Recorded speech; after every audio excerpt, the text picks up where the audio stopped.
दोस्तों, आज हम बात करते हैं एक ऐसे बिल की जिस पर हिंदुस्तान भर में कोई हंगामा नहीं हुआ, लेकिन ये बिल तमाम हिंदुस्तानियों के लिए एक इंतहाई खतरनाक बिल साबित हो सकता है। हिंदुस्तानियों में बिलखुसूस माइनॉरिटीज, एससी, एसटीज के लिए तो ये बिल बहुत बड़ा खतरा है, लेकिन किसी ने इस बिल की तरफ तवज्जो नहीं दी। ये बिल कोई व्हाट्सएप, टेलीग्राम, फेसबुक या कोई और सोशल मीडिया प्लेटफॉर्म की तरह नहीं है कि प्राइवेसी पॉलिसी चेंज करने का फैसला किया और आप उस प्लेटफॉर्म को छोड़ गए। व्हाट्सएप ने जब अपनी प्राइवेसी पॉलिसी तब्दील करने का ऐलान किया तो करोड़ों व्हाट्सएप यूजर्स ने अपने अकाउंट्स टेलीग्राम पर मुंतकिल कर लिए थे। लेकिन हिंदुस्तान में एक ऐसा कानून बनने जा रहा है जो आपके डीएनए सैंपल को जमा करेगा। इंडियन गवर्नमेंट ने फैसला किया है कि हिंदुस्तान में डीएनए डेटा बैंक तैयार किया जाए। इस बिल को लोकसभा ने पास भी कर दिया है। इस बिल का मकसद डीएनए प्रोफाइलिंग की जाएगी। इस बिल के जरिए डीएनए प्रोफाइलिंग का जो अमल किया जाएगा, कोई इस बात की गारंटी नहीं दे सकता, गवर्नमेंट इस बात की गारंटी नहीं दे सकती कि आपका डीएनए प्रोफाइल जो हासिल किया गया है, आपका डीएनए सैंपल जो इस डेटा बैंक में जमा किया गया है, वो सेफ होगा।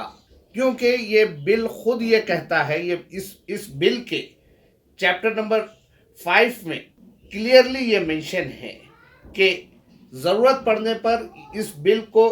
गवर्नमेंट इंटरनेशनल ऑर्गेनाइजेशंस और फॉरेन गवर्नमेंट्स के साथ शेयर कर सकती है। बिल के चैप्टर नंबर 5 में क्लॉज नंबर 30, जिसमें गवर्नमेंट ये लिखा गया है कि sharing of DNA profile with foreign governments और इंटरनेशनल ऑर्गेनाइजेशन। इसका वाज़े मतलब ये हुआ कि गवर्नमेंट जिसका प्रोफाइल चाहे, डेटा बैंक में जो डेटा मौजूद है, वो डेटा इंटरनेशनल ऑर्गेनाइजेशंस और फॉरेन गवर्नमेंट्स की जानिब से तलब किए जाने पर दे सकती है। डीएनए डेटा बैंक आखिर है क्या? डीएनए डेटा बैंक के जरिए गवर्नमेंट ऑफ इंडिया ऐसे लोगों का डेटा इकट्ठा करेगी जो किसी ना किसी तरह की इलीगल एक्टिविटीज में मुलविस हैं, या फिर गवर्नमेंट ये समझती है कि ये लोग मुलविस हैं। अंडर ट्रायल प्रिजनर्स यानी अंडर ट्रायल कैदियों का डीएनए हासिल किया जाएगा ताकि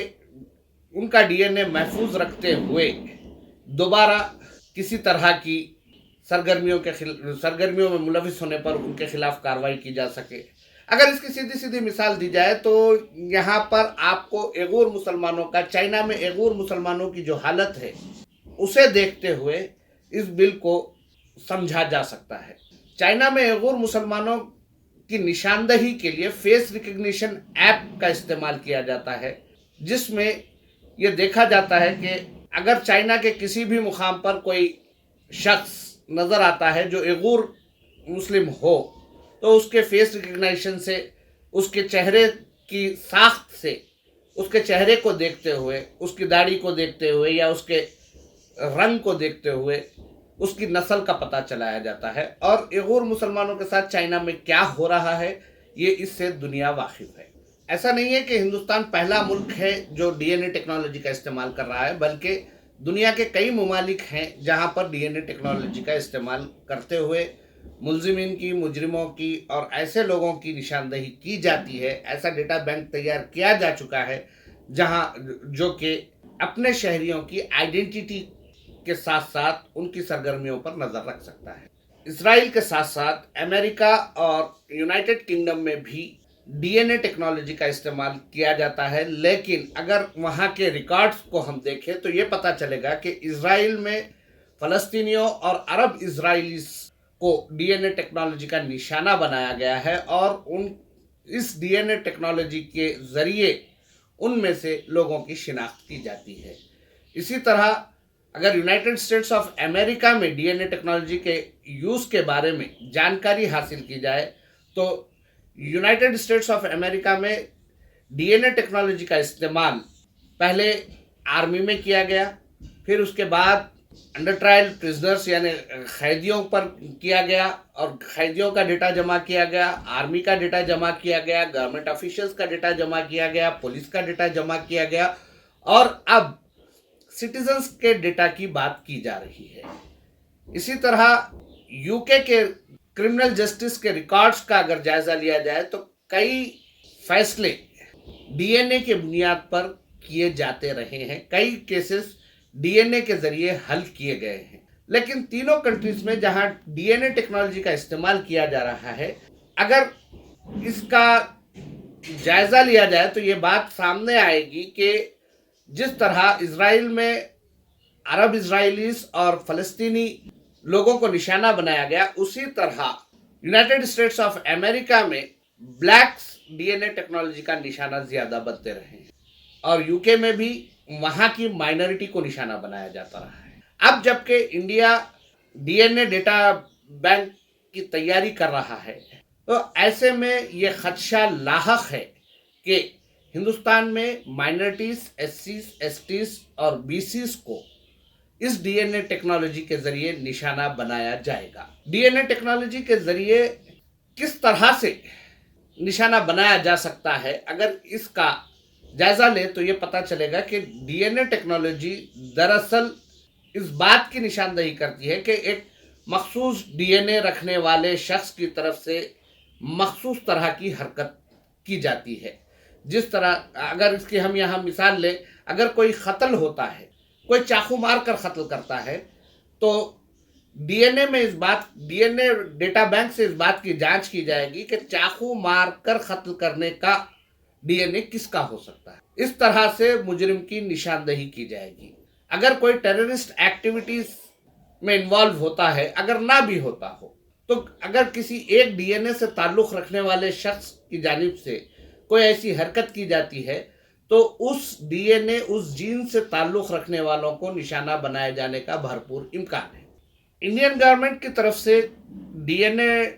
टेक्नोलॉजी के इस्तेमाल की जो बात की जा रही है, अगर उसे कबूल भी किया जाए तो ठीक है, ये बेहतर है कि हिंदुस्तान की सिक्योरिटी के लिए, इंटरनल सिक्योरिटी के लिए, एक्सटर्नल सिक्योरिटी के लिए ये एक बहुत अच्छी टेक्नोलॉजी साबित हो सकती है। लेकिन क्या इस टेक्नोलॉजी का इस्तेमाल करने वाले इसका दुरुस्त इस्तेमाल करेंगे, या फिर इस टेक्नोलॉजी के ज़रिए मखसूस लोगों को निशाना बनाया जाएगा?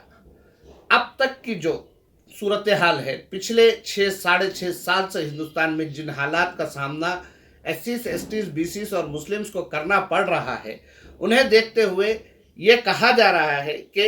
इस टेक्नोलॉजी का इस्तेमाल भी इनके खिलाफ किया जा सकता है। डीएनए डेटा बैंकिंग का अगर इस्तेमाल इनके खिलाफ किया जाने लगता है, तो ऐसी सूरत में हिंदुस्तानी मुसलमानों, एससीज, एसटीज और बीसीज की हालत भी इगोर मुसलमानों की तरह हो जाएगी और उन्हें सरकारी मजालिम का सामना करना पड़ सकता है। इसीलिए हर शहरी की जिम्मेदारी है कि वो इस डीएनए टेक्नोलॉजी के ताल्लुक से मालूमात हासिल करे और ये जाने कि किस तरह से हुकूमत उनकी प्राइवेसी में दखल दे रही है। डीएनए डेटा बैंक जो तैयार किया जा रहा है, उसका इस्तेमाल किस तरह से किया जाएगा, ये बिल बताता है। बिल के चैप्टर नंबर 6 में प्रोटेक्शन ऑफ इंफॉर्मेशन के उन्वान से ये कहा गया है और ये दावा किया जा रहा है कि security and confidentiality of information, point number 33 में हुकूमत खुद बिल में ये कह रही है कि use of DNA profiles, DNA samples and records etcetera for facilitating identification of persons, यानी हमारे आधार कार्ड के डेटा का जो लोग प्रोटेक्शन नहीं कर पाए, वो ये कह रहे हैं कि हमारे डीएनए के डेटा का प्रोटेक्शन करेंगे। अब तक हिंदुस्तान में आधार कार्ड फिंगरप्रिंट्स और आइरिस तक महदूद था और हमारे आधार कार्ड के साथ हमारी कई तफसीलात मौजूद हैं। आधार की प्राइवेसी डाउटफुल है। आधार का इस्तेमाल मैंडेटरी ना हो, इसके लिए अब तक हम लड़ रहे हैं। लेकिन दूसरी तरफ हुकूमत की जानिब से हमारे डीएनए के सैंपल इकट्ठा करते हुए डीएनए डेटा बैंक की तैयारी की बात की जा रही है और कहा यह जा रहा है कि मुस्तकबिल में हुकूमत डीएनए प्रोफाइल को आधार से जोड़ने की भी कोशिश करेगी। जी हाँ, अगर डीएनए प्रोफाइल आधार के साथ जोड़ा जाता है تو اس کے بعد یہ بات کلیئر ہو جائے گی، یہ بات واضح ہو جائے گی کہ شہر میں، شہری علاقوں میں بلکہ ملک بھر میں کہیں بھی اس طرح کے کیمرے لگائے جا سکتے ہیں جو کسی شہری کو کسی علاقے میں، مخصوص علاقے سے باہر نکلنے نہیں دیں گے۔ ایک شہری آزادی کے ساتھ اپنے ہی ملک میں نہیں گھوم سکے گا، اس کے لیے دائرہ تنگ کر دیا جائے گا، اس کی پرائیویسی پر ڈائریکٹ اٹیک کیا جائے گا۔ یہ اٹیک واٹس ایپ کی پرائیویسی پالیسی سے زیادہ خطرناک ہے، اس بات کو سمجھنے کی ضرورت ہے۔ لیکن ہم چھوٹے چھوٹے ایشوز میں اس قدر مصروف ہے کہ اتنا بڑا مسئلہ جو کہ آپ کی پرائیویسی میں ڈائریکٹ انٹرفیرنس ہے، اس پر خاموشی اختیار کیے ہوئے ہیں۔ اور واٹس ایپ اگر اعلان کرتا ہے کہ ہم اپنی پرائیویسی پالیسی چینج کر رہے ہیں تو ہم واٹس ایپ کا پلیٹ فارم چھوڑ کر ٹیلی گرام پر جانے کے لیے تیار ہیں، لیکن جب حکومت خود آپ کی پرائیویسی پر ڈاکہ ڈالے تو آپ کیا کر سکتے ہیں؟ اسی لیے آپ کو اپنے پبلک ریپرزنٹیٹیوز پر اس بات کا دباؤ ڈالنا چاہیے کہ اس قانون کو بننے سے روکنے کے لیے وہ اپنی کوشش کریں، کیونکہ یہ آپ کی پرائیویسی کا مسئلہ ہے۔ ہم آپ سے ریکویسٹ کرتے ہیں کہ اس قانون کو پڑھیں، اس بل کو پڑھیں، اس کے بارے میں معلومات حاصل کریں، اور جن ممالک میں D N A technology per implement کیا جا رہا ہے وہاں اس کے کیا سائیڈ ایفیکٹس ہوئے ہیں اس کے بارے میں معلومات حاصل کریں، اور اس کے بعد ہی فیصلہ کریں کہ D N A policy, D N A technology کو انڈیا اڈاپٹ کرنا چاہیے یا نہیں۔ اگر کرنا چاہیے تو ڈیٹا پروٹیکشن کی پالیسی کس قدر مضبوط ہونی چاہیے، اس سلسلے میں گورنمنٹ آف انڈیا کو کلیئرٹی پیش کرنی ہوگی۔